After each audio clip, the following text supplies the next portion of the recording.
starting to happen over here. Hello, welcome back to Sage and Stone Homestead. My name is Heather. We ended the last weekly vlog and I said, y'all, my kitchen is a disaster. It's the same day, it's a little bit later. Is the kitchen better? No. But I'm gonna cook dinner and we're actually gonna go outside because this is the time of year where we just passed the equinox, where now our nights are longer than our days here in the northern hemisphere. And so we need to make the best use out of the daylight as we can. I can wash the dishes after the sun goes down. But anyways, what I have here is a pretty rare sight for our farm as I drip chicken juice all over the place. It's fine. But I have a chicken that I'm going to cook. We raise a lot of rabbit meat here and goats, and we do have some pigs that are going to the butcher real soon. But I've been saving these chickens. Our friends raised chicken and they gave us 4 or 5 of them the last time we helped them butcher chicken. And so it's a special event every time we cook chicken. And so usually you'll see it on the channel because it doesn't happen that often. I like chicken. I love eating it. I do not like raising chicken and I do not like butchering chicken, but we like our friends. So we help them out and we're very grateful for the reward. Yes, I'm gonna cut the lemon on the counter. Don't forget, my kitchen is a mess because all of my dishes are dirty. Lemon, garlic. Got store-bought cow's butter because I need to go visit the freezer. Why are you sticking to me? This is rude. Normally I like to throw a little bit of bone broth in the bottom of the pan, but I'm out of bone broth. We're gonna fix that this week. I don't normally run out of bone broth, but we are here. $3.75 at about 20 minutes per pound. This is a big bird, so it's gonna be a little bit. I'm not sure if you're really gonna be able to see it, but see all the girls way out there? I've been paying attention to them the last little while and they keep going back to where the ryegrass was growing really well last season, and I haven't replanted it because it set seed this spring and in theory it should come back. Hi bunnies! We should be able to breed rabbits very soon. Speaking of breeding, how's it going over here? I've got Ruckus in here with a couple of meat goats and Red. Where are you, girl? There she is. We set up this situation just so Ruckus can get her bred ASAP whenever she happens to come into heat. Hey, old girl. Why aren't you out grazing with the rest, huh? You coming with me? Yeah, here she comes. Are you in heat? Christine is retired. She's not allowed to have a boyfriend. She's too old. She's 10. And her last couple kiddings were kind of hard on her. Actually, her last kidding a couple years ago wasn't particularly difficult, but her recovery was difficult. It didn't seem like it should have been for having one small little doeling. So I decided to retire her while she was ahead and not broken. We did recently mow out here because we had a lot of broom sedge growing on the edge. And there's some broom sedge still kind of growing in the middle here, but it's not a lot. Well, I don't know what they're eating because it doesn't really look like it's ryegrass at all. No, I don't. That's something different. Hey, Tori, what's good out here, huh? You guys are spending a lot of time out here. Shindy's full. My goodness. All these lovely rumens. Hello. Melee actually went back into heat the other day. I had her with my mini Nubian Flip on camera. It was about 19 days ago at this point, and I think I caught her at the end of her heat. She was bred then, but I think that she just was past the peak of that particular cycle, so she didn't settle. Hopefully we don't see her coming back into heat in another 18 to 21 days. I think she's officially settled now. This was a standing heat. We got her bred to the same buck yesterday. See if I can get up close to Foxy. But you can see we've got a few girls here. These are due in October, so very, very soon. I believe October 7th is the due date that we have. I never saw any of them breed, but I do know the date that I put them in with the buck. Oh, I missed it when I turned the camera. She's scratching her neck on the ground. They're definitely starting to put some udders on. Looks good, Foxy. Do you have silent heats? I might have to put Frenzy in with Nefarious in a little pen so we can catch her heats too. I haven't really noticed her have any heat signs. Some goats really don't, and that's hard. I'm trying to get an idea of what you're eating. What is it? Ow, girl. You look good, so I won't question it. You keep stepping on my foot. That is not fun. You are hefty, and I mean that in the best way, okay? Now, speaking of breeding, I am done using my buck Feral for this season. And Feral has been in my chicken run for a little while, eating down the grass in there, but it also worked really well to have him in there for a breeding pen because he's eating down the grass in there and we're coming up on hay feeding season. I don't really want to have to feed more hay than is necessary, so I need to move Feral out because just like the winter grasses are starting to grow out here for the girls, they are starting to grow in here for the boys too.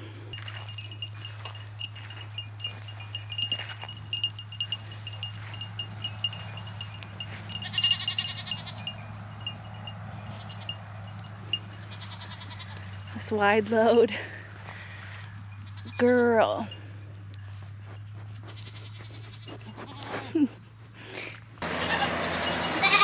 Now, Feral hasn't been in the buck area since we put in the new buck barn. And I wanted to wait to stick him out in this area again until our week of rain had passed because I imagine there's gonna be some scuffling and I didn't want anybody stuck out in the rain from the fights. Come here, dude. He's standing by the greenhouse because he thinks I'm going over there. Can you come over here?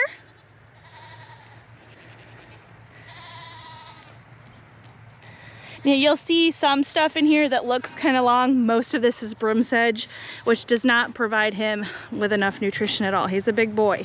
Where's your friend? Mochi! I'm gonna leash Feral, see if Mochi follows us. He might not.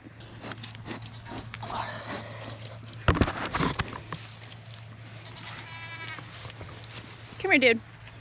I gotta shut that so the chickens don't get out. They're harder to catch than you. Come here. Come on. He's like, really? Yes, really. Come on. Mochi. Come here. Well, I'm gonna bring Feral back to you. Yay. In you go.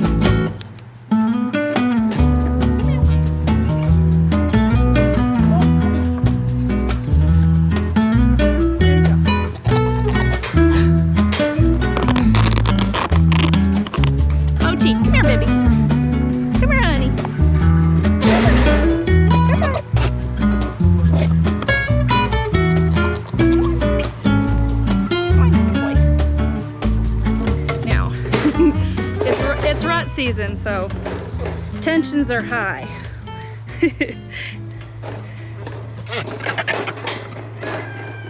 Especially when you bring a wether into the mix.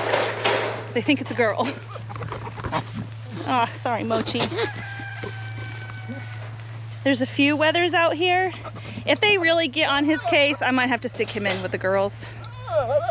Kind of looks like it.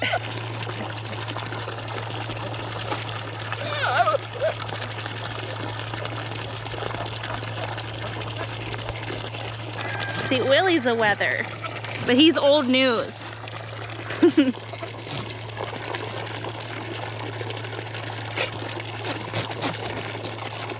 That's your son, sir. Poor bear.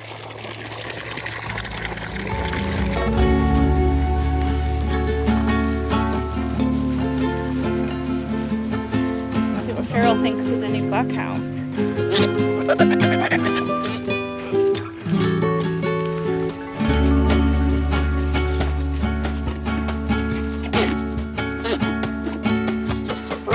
What are you doing? Not me. What's wrong with them, Willie? They're too much.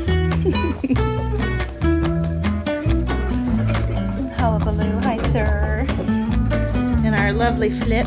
He's so handsome. He's so handsome. Hey, Mochi. Mochi, do you want to go hang out with the girls? He said, please. Save me. Girl, you could have let me pass, okay? Ugh. Mooch. No.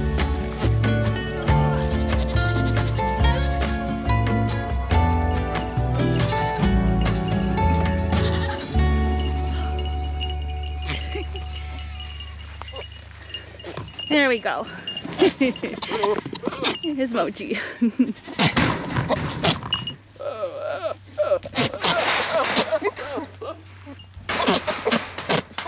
Yeah. Christine's in heat. That's what we thought.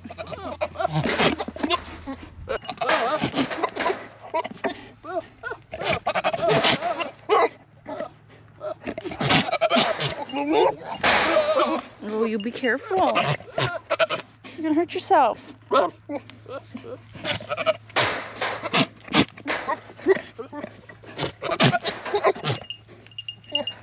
The two that I need to see if they come into heat right now is Fredzy and Elpis. And they don't look half as interested as Christine. So we still are waiting on them. Now Levi mowed out here as well. And this area actually has quite a few really nice winter forages. I'm not exactly sure what they are, but this is it. And it grows very well through our winter. And there's a bunch of it out here. We still have to feed hay, but there's a lot of nice long grass. While the boys are sufficiently distracted, I remembered that I saw another pumpkin out here the other day.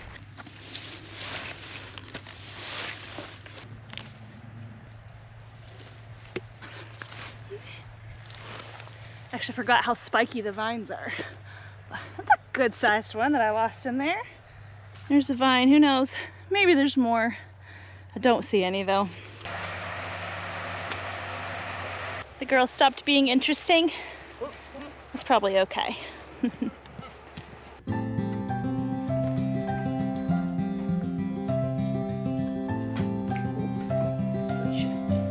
The last hide I worked with, I think, was a goat hide, and you can be a lot more firm when you are stretching a goat hide. Not so much with a rabbit hide, but this kind of thing is no problem. Once we get everything stretched and soft, we can sew that closed on this side and you won't even see it from the other side.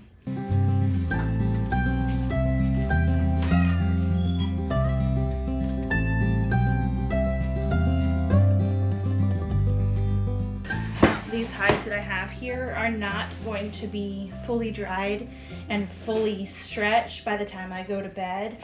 And so what I'll do is I'll actually flip them fur side up, and this is going to make them dry a lot slower so that by morning time they won't just be stiff. Now if they are stiff by the time I wake up, what I'll do is just take a spray bottle to kind of soften it up a little bit, make it a little bit more malleable, and then I can continue stretching.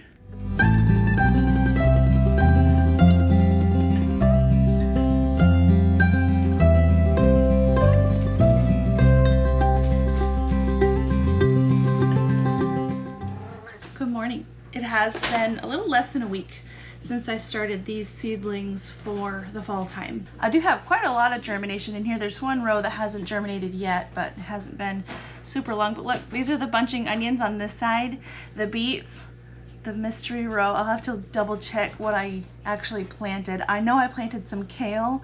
These guys right here kind of look like kale. This looks like spinach right here, and then this fluffy row, these are all lettuces. And I am changing my mind a little bit on what I'm doing with my lettuces. I was gonna leave them more densely packed, but I think I am going to trim more of these out than I had originally thought that I would, and I'm going to start a second succession of lettuces in a little while. I've just got these cute little shears that I'm going to go through and actually snip off the top of the little baby seedling that I want to pull out, instead of trying to tease the roots out so that I don't harm the roots of the plant that I want to keep.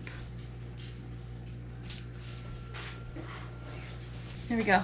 And a lot of people hate thinning out seedlings because they feel like it's a waste. Arguably, I did plant too many if I was just going to end up putting it down to 1 plant per planting hole, I would have started far fewer seeds, but I changed my mind after the seeds were already sown, and that's okay too.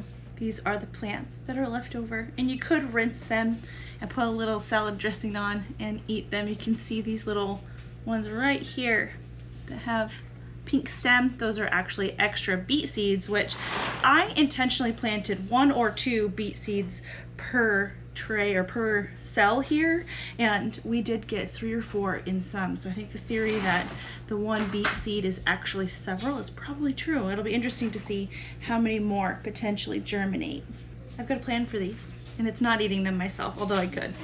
Hey chickens.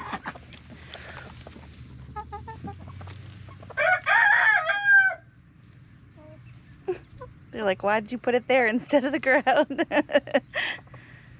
You don't trust it? Okay, I'll fix it. That's better. Are you serious? I guess that's not what they want this morning. That was unexpected, but that's okay. What they probably want is their actual food. So I'm gonna grab that.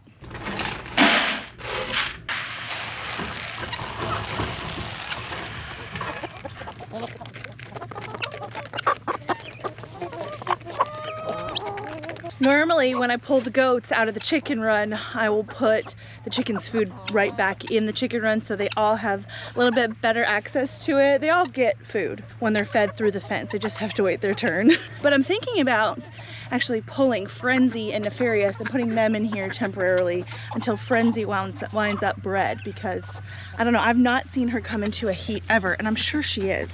It's just some of them have silent heats.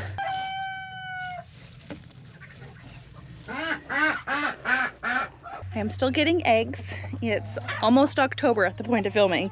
By the time you see this, it will be October. And normally I turn on my chicken lights by about now, but I'm getting sometimes 3-4 eggs a day, sometimes 9. Chicken's egg laying is day length sensitive, and so as the days get shorter and shorter, they'll naturally stop laying. Chickens are one of the most expensive animals that we keep for their output, and so we need them to produce all year, so giving them a little bit of supplemental light is how we can achieve that. We will turn the lights on soon. So far we still are getting eggs though. Alright, it is bone broth time. So I've got my roaster going over here with some bones in it. I have some that have already been cooked. Actually, this one kind of looks like it might also have some onion skins in there, but these look like pork ribs. And then I've got a bunch of bones that are not cooked yet, which looks like it comes from when I hearted out my rabbits. And to get the best flavor out of the bone broth, you really do want the bones to be roasted, especially with red meat bones like beef bones. There's almost a, I don't know, weird beefy bitterness to it that gets better when they're roasted. So while the bones are roasting, I am doing a little bit of multitasking. I juiced our muscadine grapes out of the garden. Maybe it was a little over a week ago, and I got almost a gallon of juice. So what I'm doing is getting 10 cups of the muscadine juice coming to a boil with the equivalent of 2 packs of pectin in here, and I'm going to try to do a double batch of jelly and hope that it works out. It's quite foamy at the moment, but it smells amazing. I think I need to add a little bit of butter to get this foaming to go down. If you've been on the channel for a little while, you know that or at least that I feel like I am bad at jellies. The last jelly that I made was using some of our elderberries. I still have some elderberry juice in the fridge that I would like to make more jelly with. I cannot tell you how encouraging it was to me for you guys to cheer me on when I made that. I thought it maybe didn't turn out super correct, but everybody said, no, your jelly looks perfect. And after a couple of days, it did really set up nicely, and we all really like it. So I'm excited for this grape jelly and all the jellies to come. The kids have started to get a little bit spoiled of having jellies instead of jams because they prefer not to have seeds. One of my favorite things to put either jam or jelly in is yogurt or kefir, and it's been a while since I've had my kefir out. It's something I'm considering bringing back out for the less hectic fall and winter time. Kefir is fermented milk and it's delicious. It's like a drinkable yogurt, and it's one of those things that needs a little bit more babysitting than something like a sourdough. At least in my experience, it can ferment and kind of over ferment in no time, especially in the summer. So I've had my kefir actually in the freezer, and I don't know, maybe we'll pull that out this week too. We'll see. I've got a lot of things that I'd like to do and like to get to. This is bubbling. That happened very quickly. Oh, man, don't overboil, please. That was half the amount of sugar that I need. Because I'm doubling it, I need to do 14 cups. The last couple things I've done in this pot, this here used to be the big pot. When we bought this set from Le Creuset about 10 years ago, I just knew that this pot was gonna be big enough for all of our needs. It is not. I think I need a bigger one. My cheese pot is 8 gallons. That's too big. I need an in-between. This is grape juice. I'm trying to make jam. It kind of just tastes like sugar syrup. Really? Mm-hmm. Yeah. Muscadine grapes, at least the ones that we have, the Carlos Muscadines, are more geared towards, or they're best for winemaking, apparently. The other variety that we're growing, the Concord, it is a Sunbelt grape. That one would make an amazing jelly. This one, it's definitely a grape flavor, but it's much more mild. And things could change once the jelly cools and everything. But first impressions, it tastes like sugar syrup. With like a slightly grapey aftertaste. You can do it, Pot. You can do it. Oh, goodness. I'm scared. Oh, crud. I don't think it's gonna work.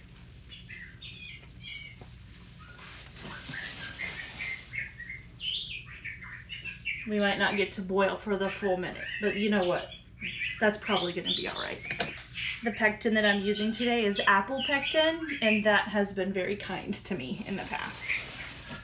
Just touch this back here for a second, but I don't want it to boil over. Look, that's a good sign. I think the flavor is improving, and it smells more grapey in here at this point. Remington, you don't want this. I promise.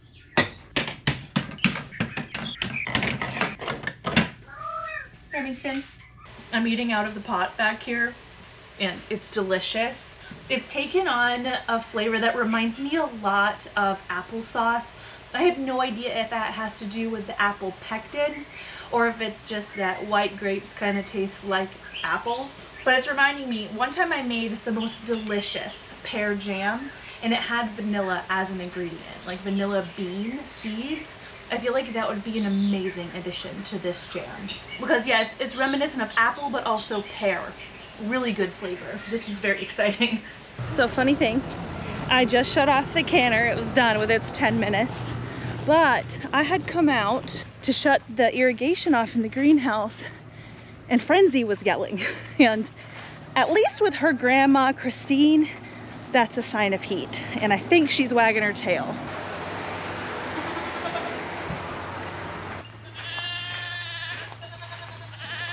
Yeah. Hey Frenzy, how's it going? So I'd like to put her with Nefarious. Yeah. You go into heats like grandma, huh? You just make a lot of noise. All right, come on. She's not good at walking with her collar yet. They're like, pick me, pick me. You. Come on, baby. Let's go. Don't touch this fence. There you go. Whew. Oh.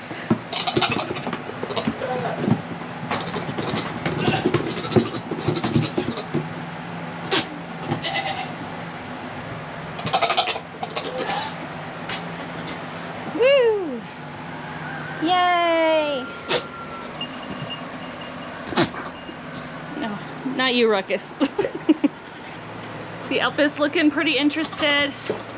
I do have her last heat recorded in my phone. It wouldn't shock me if she was in heat very soon too.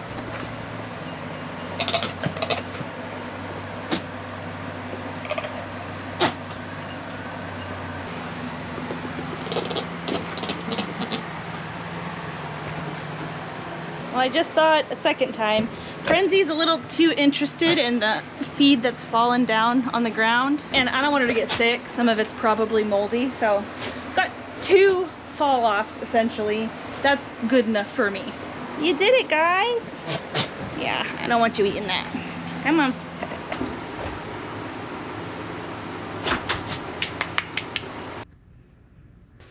Now that we're back inside too, this smells like maybe some of the bones around the outside are starting to char. They're not burnt, but I don't want them to get burnt because that will make my bone broth taste burnt. So I'm gonna add the water now.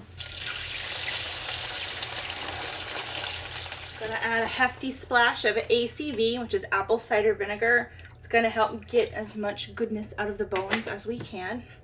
A little more. Pink and black peppercorns.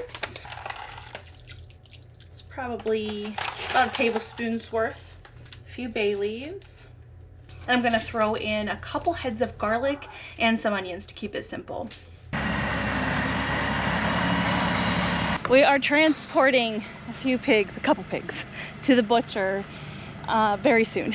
And we haven't ever transported our pigs ourselves. The last time that we took pigs to the butcher actually sent a driver to our house with a trailer and they loaded the pigs, which was a massive blessing, but we want to be able to take them ourselves. So we've got this trailer with a ramp. We're gonna outfit it so that when we need to load the pigs on it, they can't just jump over the side. And we're also gonna be sticking it in their pen with them now so that they can get used to it, and maybe I can start feeding them up on the trailer so that hopefully come butcher day, they will load easy.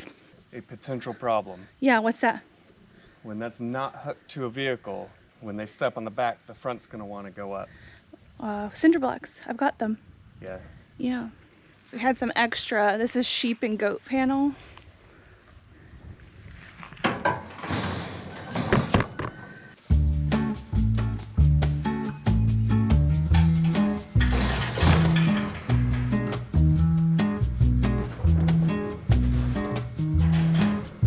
Doesn't have to be pretty.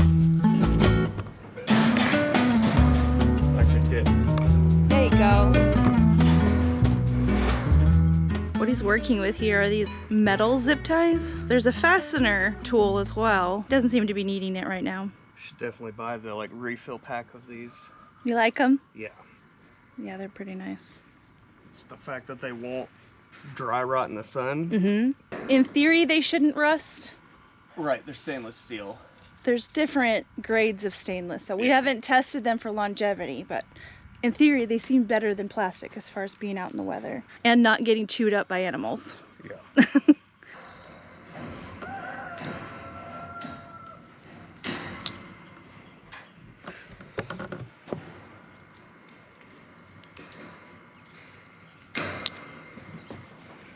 Very easy, clean cut. Yeah, it's slick. Is it sharp? Mm-mm, it just... No, the little bit that's left. Yeah. Yeah, okay. Just for reference. It's going to be my job to keep animals distracted and out of the way. These boys are saying we would never be in the way. Never, ever.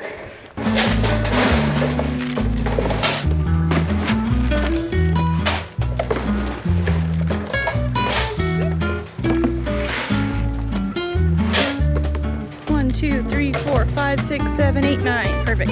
He's got to come in through their area and go way around to get to the pigs.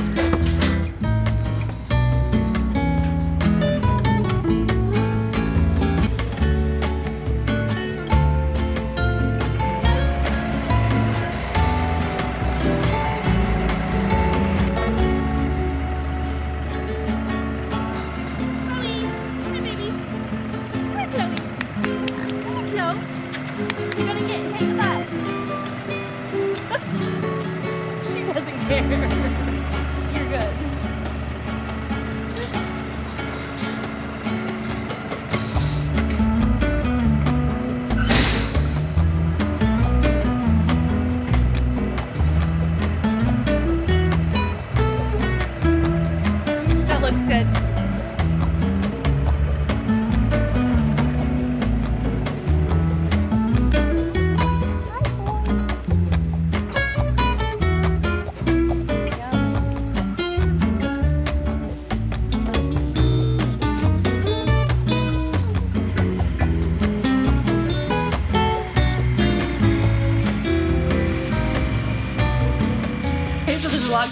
kitchen right now. I have my second batch of the bone broth panning up. We've got officially the last pork chops that were in the freezer are being cooked for dinner.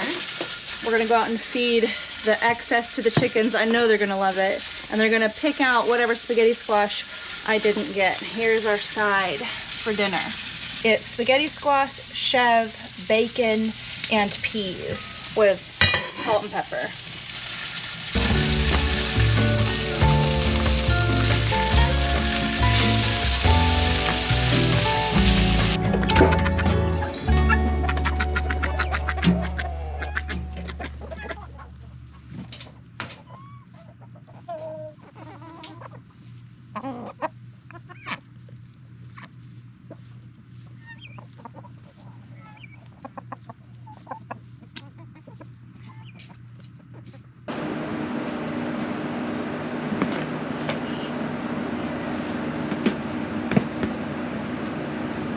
Day one of pig training, and hopefully it goes well. I don't normally go into the pig pen when I feed.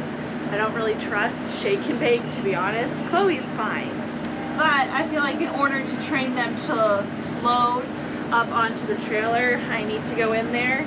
I'm gonna distract them with some apples, and what I have right here is just some basically hog mash. This feed is excess that my neighbor's cows didn't eat. It's corn and like alfalfa and other little random bits. I'm just soaking it so that it's easier for them to eat.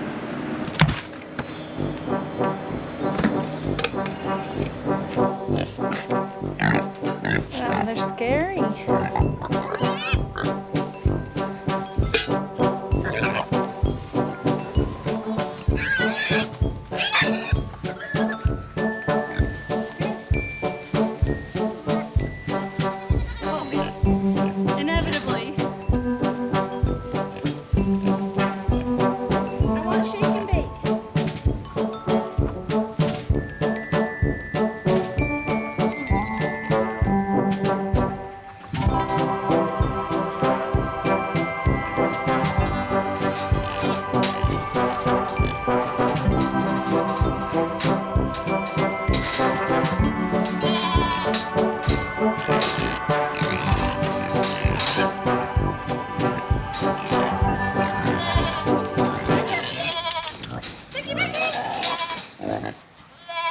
That was better than I expected. Not bad.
Hopefully that's how it works in a week. Move close.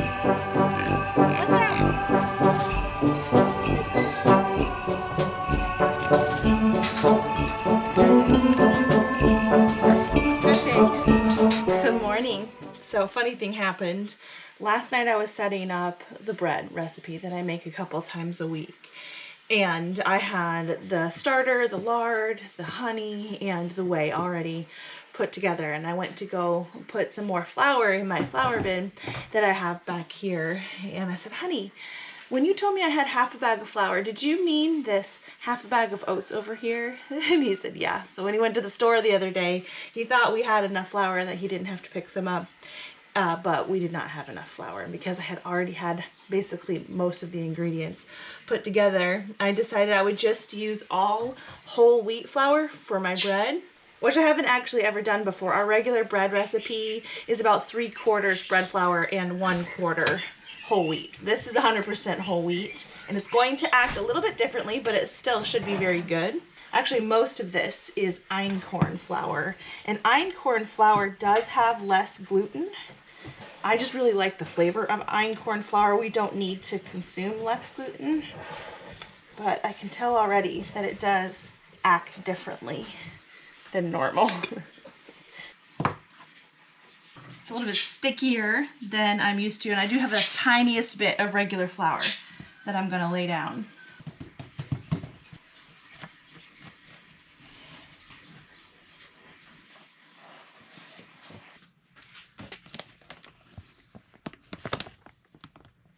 Here's a seedling update as well. It looks like we should probably harvest those.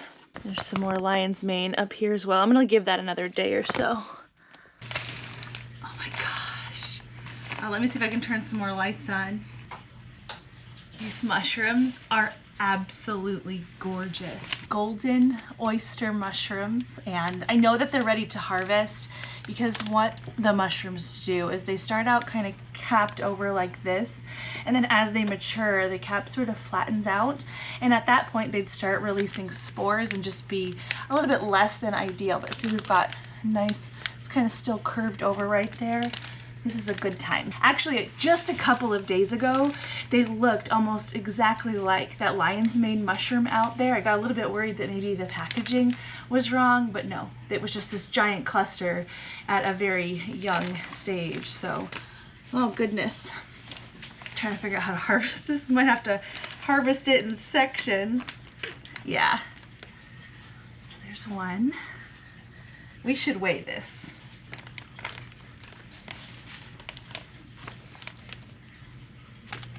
Oh,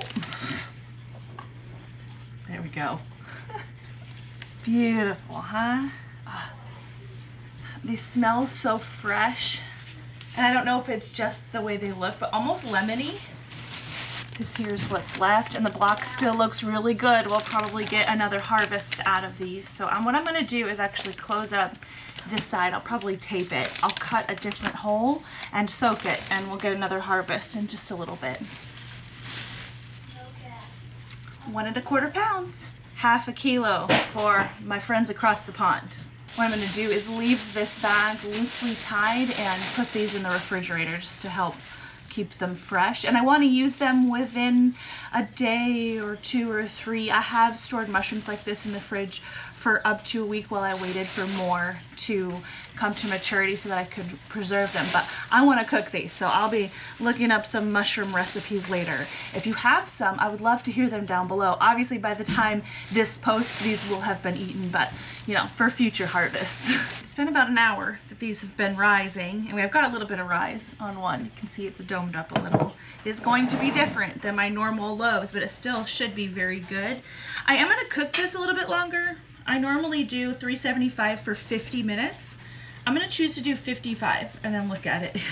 I can definitely tell there's far less gluten in this.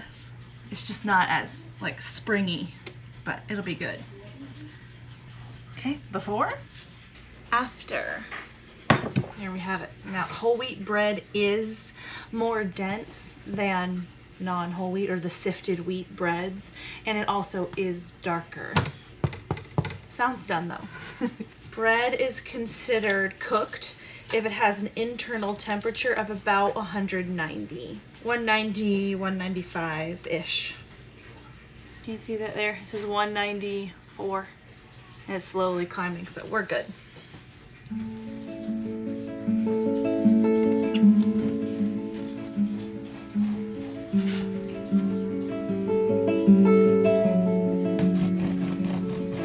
There's this little spot in the middle, which is actually the butter that went down the tunnel where I had the probe in there to get the temperature. That's butter in the middle. It's not raw dough. There you go. See, it's not there. Yeah, we're gonna eat this for lunch. See? Turned out good. Definitely more dense and not as gluten-y. But very delicious. has a very nutty flavor. I really like the einkorn flour. Most of the time I just use the einkorn in place of like a whole wheat in the recipe, but maybe we could start adding a little bit more einkorn to the recipe. Looks good. It looks like banana bread. It does look like banana bread.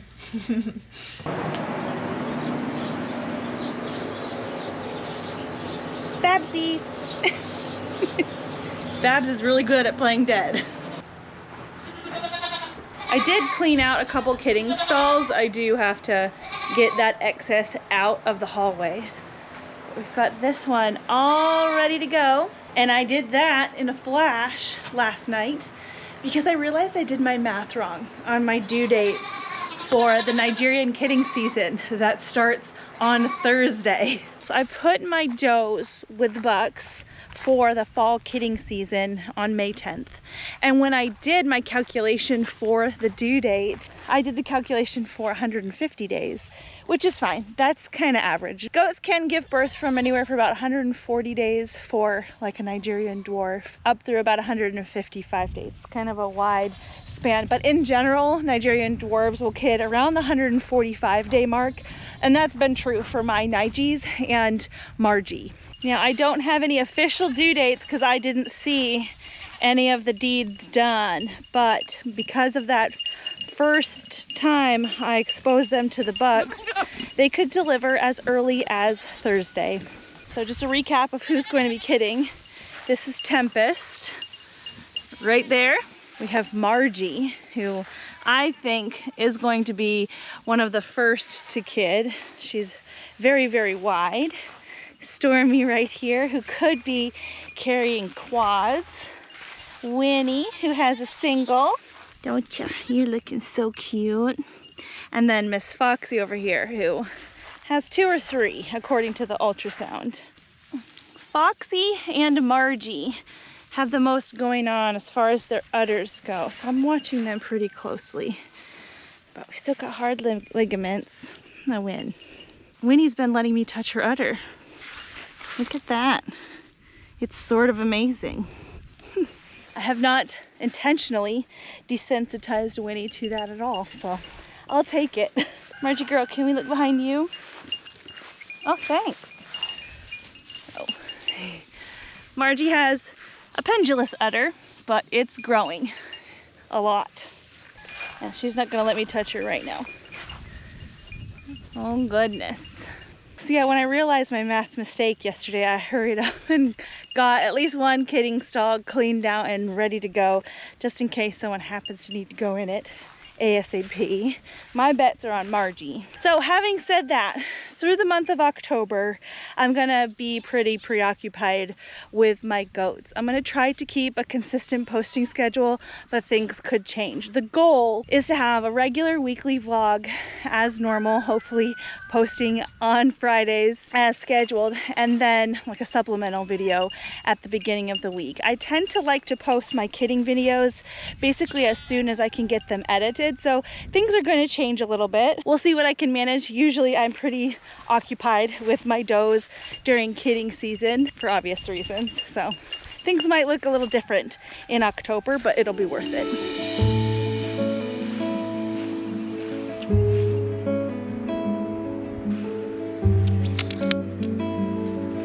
Now, just in case I don't get the chance to give you a full garden update, I wanted to at least update you on something that is very exciting. You got a spider web on you. But I came in the greenhouse the other day and I noticed that we've had a critter in here, and I talked about that in my last garden tour. Well, that's not the exciting part. The exciting part is that it looked like the critter had come over here and kind of ravaged my storage area over here. And while I was over here looking at it and kind of contemplating cleaning it up, I noticed that it had torn down a couple of boxes that I know for sure had wasp nests in them. And so I looked over here and noticed that where I had wasp nests on this green stalk, the wasp nests are totally gone. Something tore the wasp nest out of here, and I don't know what it is. So I've set up the game camera, and if it has anything interesting in it, I'll put that clip in right here. But if not, then I won't. I wanted to give you a quick little update, at least on the tromboncino squash, because things are really starting to happen over here. Look at it. Oh, they're so huge. There's 2 there, 1 there, a couple here. Absolutely gorgeous. And these things grow really, really fast. Wonderful. I did come through and take out a lot of the lower leaves so that my cabbages have a good amount of light. I might actually kind of plug in some of my extra broccoli plants in the middle here.